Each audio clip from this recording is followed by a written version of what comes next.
Hello everybody, this is part 2 of my life story. If you haven't watched part 1, it's the video right before this video.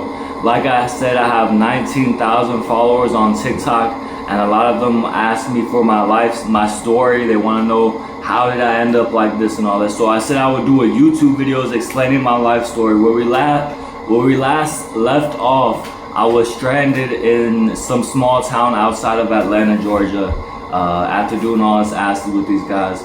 Come to think of it, you know, the guy I'm thinking he probably just asked me how is the burger, but I really never had blue cheese before, and I was tripping so hard. So when he looked at me and asked me that, you know what I'm saying, I took it completely the wrong way. I thought he was trying to poison me or something. Anyways, please, before I continue, please subscribe, click the bell icon next to the subscribe button, click all notifications, so when part 3 comes out, you'll be notified. This is part 2, so we're gonna pick up from where we left off. Before we do though, I wanna talk about my religious upbringing a little bit, because I think it's very relevant, very important. I went to church almost from the time I was 7 to 14 years old. I went to church almost every Sunday and Wednesday, sometimes Sunday nights. They had a church bus that would come around to all the neighborhoods of the poor kids and pick us up. And I was very heavy into it. I was very convinced because, you know, I was stuck in that environment. And so that's what why I want to bring it up, because broadening my horizons. Once I went to New York and I started traveling around different places in the United States, it really opened my eyes and really broadened my horizons and my understanding of the world.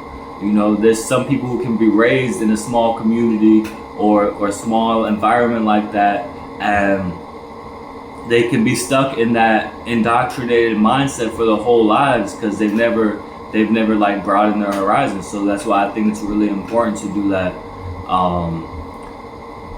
What was I gonna say? You know, if you were born in California or New York, you know, and you grew up there, then you're exposed to a lot of culture, you know, and stuff like that. But if you were raised in the South United States, you know, and some of these rural areas of the United States, then if you don't try to broaden your horizons by learning about other things or by traveling, then you can get stuck in that small, distinct little culture or dogma that those local people have, and never understand the wider world happening around you. So that to me was the most important thing growing up, is to really understand the truth of the world. You know, when I was 15 and 16, I started watching videos all about the occult, you know, I started watching videos about LSD. I wanted to do LSD so bad until I was 17, and then I did it a few times, you know. And you know, ever since I was 15, I was watching YouTube videos explaining how LSD works and all this stuff. And I would watch videos all about different religions and stuff like that. At first, I was scared because I was indoctrinated to believe that, you know, if I'm not 100% placing faith in Jesus Christ, then I'm gonna go to hell. So, you know, it took me a lot, but I eventually broadened my horizons. I'm a materialist now. I still have a personal belief in God, but being a materialist, especially a Marxist, means that I believe that the matter influences the mind, not the mind influencing the matter. You know, there is a part when we observe our world. Marxism explains that we observe our world the way it is, and based on that we get certain ideas. And once we reflect on those ideas, we can come up with a theory and test that on the world. But it does not originate with our consciousness.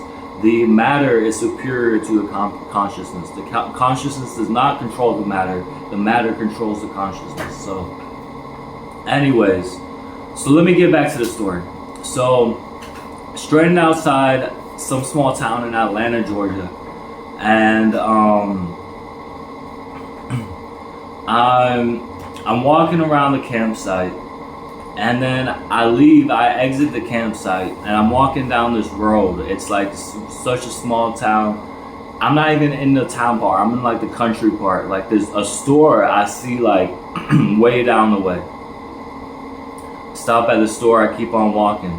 I walk for a good ways. Nothing in sight for a while until I see that there's a school right beside me. So I'm walking past it.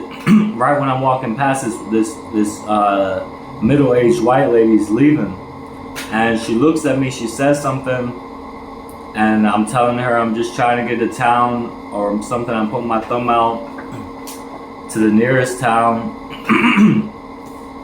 and she says, "Oh, sorry, I can't help right now," no, or something like that. I said, "Oh, no problem," and she goes down the road. I walked a little bit further, and last night one of the hippies, the one, it's funny, the one that like creeped me out, that I got scared, was trying to poison me with the blue cheese because I never tasted blue cheese before. He actually gave me one of these before all that happened. He gave me one of these things. He said it's called pray. He said that's how you pray to Buddha. He said you gotta light the incense. He gave me an incense stick. So I thought that was pretty cool, you know, trying to figure out the spiritual world at that age and trying to understand how everything works. It was fun, you know, it was cool. I felt like I was doing something, you know. And so at that time, you know, I was like, okay, let me pray to Buddha, you know.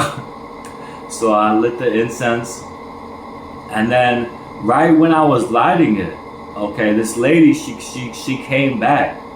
And right when I was bending over lighting it, I didn't see her pull up. She pulls up right behind me, right? And then she's like, "Oh, I guess I'm just gonna have to trust you, and you're gonna have to trust me. You know, I want to help you." I said, "Okay, cool." So she starts talking to me about Jesus, and at this time, I just tell every Christian that I'm Christian too, so they won't try to argue with me. And at this point, I still do believe in Jesus, but I don't consider myself a Christian, you know. And I still believe Jesus was a person that existed, you know, and he was very influential, you know. And you know, some people compare the social movements of previous times. You know, all those social movements had an economic basis, so it's a precursor to Marxism. Christianity is. So that's how Marxists understand it. So so I'm telling her I'm Christian, talking about how great the good Lord is, blah blah blah. And she's like, okay, well, you know what? You should come to my church tonight. And I'm like, okay, I'll go to your church tonight. And she brings me back by her house first, and her daughter's there, and her daughter's around my age, blonde girl, right? And she's asking me, I have my guitar with me, right? She's asking me if I know how to play Nirvana. And I'm like,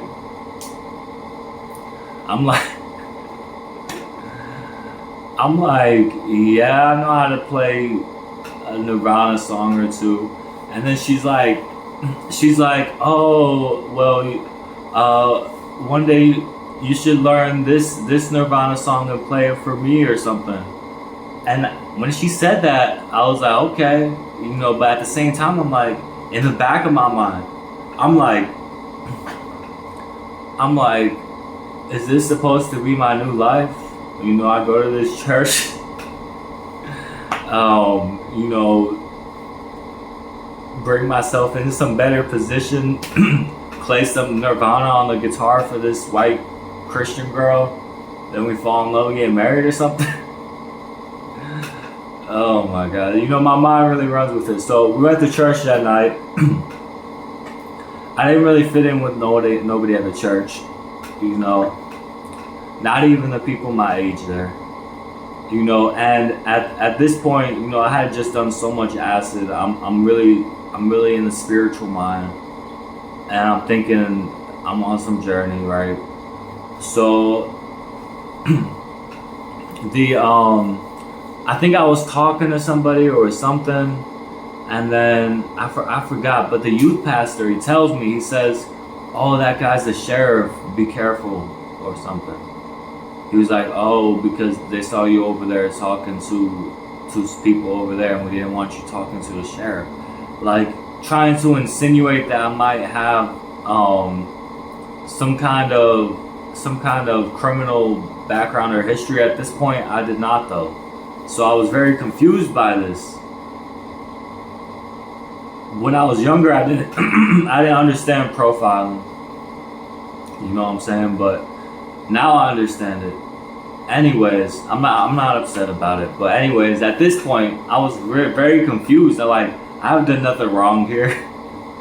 So I went straight up to the person they told me was the cop or the sheriff or whatever. And I just showed him my social security card. I'm like, "This is my name, Austin Joseph Garden. You can look me up."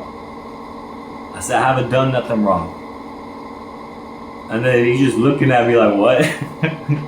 Because nobody told him. It was just a youth pastor being an asshole. You know what I'm saying? Trying to insinuate or see how I react or something. I don't know. But I was young, tripping so bad. I'm like, "I've done nothing wrong, so here's my identification." He's looking at me weird, and the youth pastor's like, "Come on, man, come on."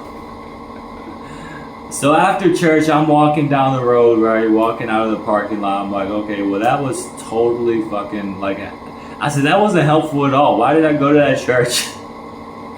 I'm like, all I did was have this awkward moment, and then now I'm walking out of this parking lot outside again. The youth pastor pulls by in his pickup truck. He's like, "Hey man, he's asking me if I want to ride to Atlanta." He says there's a spot called Little 5 Points. He said all the people like me go there. Okay. And it's where a lot of homeless people, travelers hang out. So I was like, okay. So I get in the car with him, stop at a gas station. He buys me some snacks and a drink. He gives me some like $40 before he drops me off in Little 5 Points, Atlanta. So I think there's still a video on my Facebook. There's still 4 videos on my Facebook from Little 5 Points, Atlanta, when I was there last year. But this is a beautiful place. Such a beautiful place, guys. Little 5 Points, Atlanta. There's big 5 Points downtown. That's where all the jail and all the magistrate, blah, blah, blah, all that stuff is. But on the east side of town, they have this place called Little 5 Points. It's a little area. They got all the cultural stores there, all the cultural stuff there, and all the tattoo shops and, all the crystal shops and hippies and all the people hang out there, And so it was a pretty cool place. I'm glad the guy brought me there, honestly. Even though he was, I think he was judging me too hard or something. I don't know.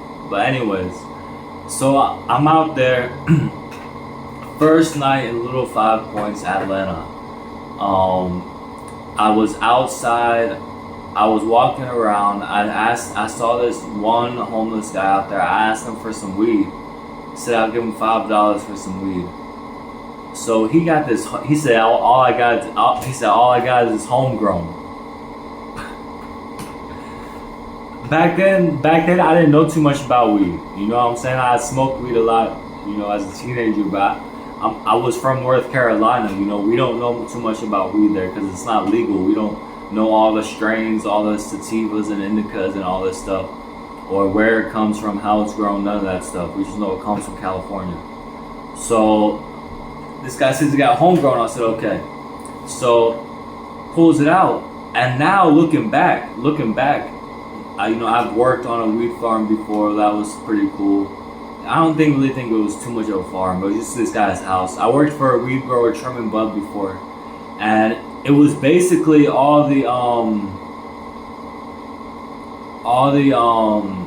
like shake, not shake. It's shake, but it's not even shake.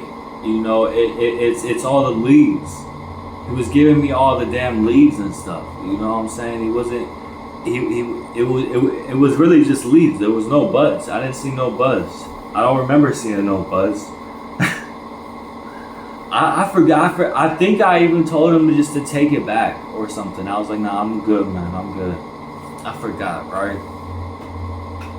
So I go to the gas station across the street, the Circle K, and this is where I meet Torch. I wonder if he's still around, what he's doing, you know, because this guy was like an older brother to me in the streets, you know. He was homeless too. He was 19 years old, and you know, I was 17. We would be chilling.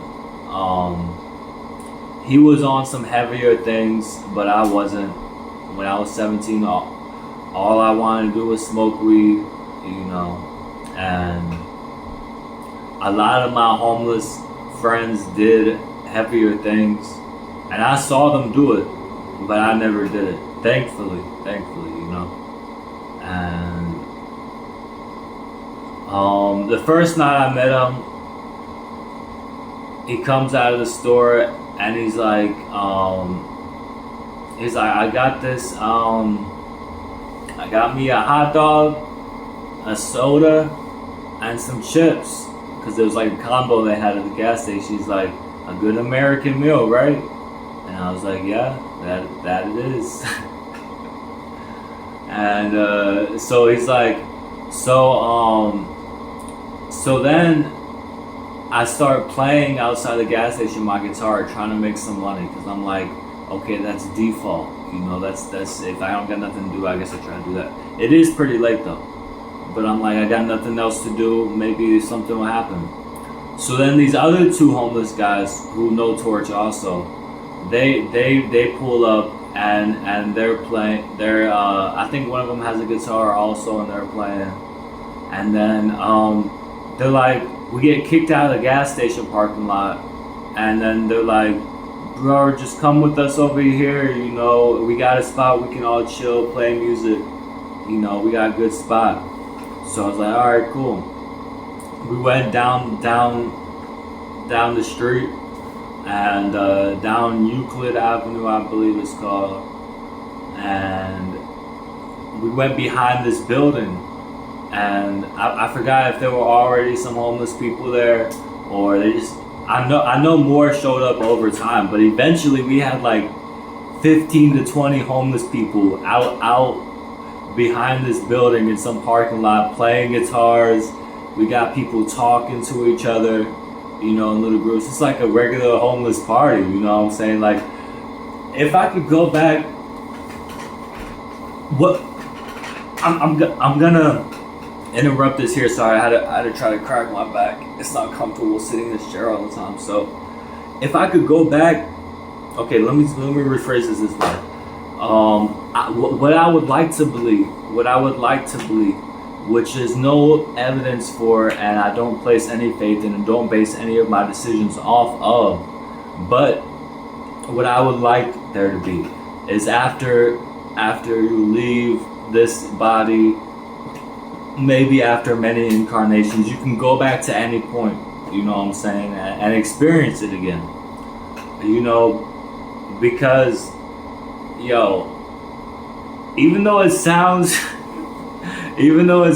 like trashy, you know what I'm saying, that night, that was a fucking good night, man. That was a good night. You know, I felt like, thinking back now and thinking back what it brings up, what feelings it brings up to me, thinking back now, I felt like it was like being around familiar people again, even though they weren't people I knew at all, but it was being around that sense of community again after this whole crazy experience with these guys I left the Fish show with, because I had some good times with the group I was with. So I didn't really go into that either. When I was following Fish that I talked about in my last video, the band, you know, I told this to some people after, like, Um, when I was 18, I was telling some people, "Oh, I followed fish." Like, they thought I was talking about I followed fish on a river. Like, nah. When I was with all the hippies following the band, they taught me how to sell water, you know, and other stuff. Like, you can get a cooler, get a pack of waters for like $3 for 20 for a pack of water, and then sell them all the bottled waters for $1 a piece. So you can make a good profit, but you gotta have a cooler and be at these shows or whatever, right? Like, you gotta walk around for hours before the show, wait right outside the gates as people are lining up. So I was helping them out by doing that for a while. You know, I didn't have a cooler that would let me use the cooler. You know, I would give them some of the money, and at the end of it, you know, one of the guys said, "Oh, you can just keep the cooler or sell it or whatever." So I ended up selling the cooler, and that's, with all the money I made, that's how I was able to get that phone that I talked about in my last video. So it's about 21 minutes here. We haven't really gotten far since the last story, but I think I touched on some things that I think are really important to understanding my development of what made me who I am today, even though I didn't go really far in the timeline of events. You know, I think I explained in this video a lot of things that have led me to become who I am, and set a foundational understanding for the progression of my ideological understanding of the world. So I'm gonna end it here because it's 22 minutes already. I want to keep on going. There's so much more. I'm still 17 years old in the story. Just got to Atlanta. You know, I'm 25 now. We're 8 years behind. So please stay tuned. Please like this video. Please comment.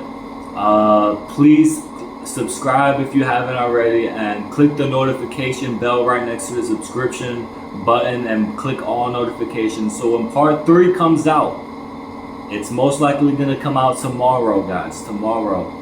Then you'll be notified and you'll be ready to watch it. So thank you guys so much. Anyone who's watched this to the very end, thank you so much.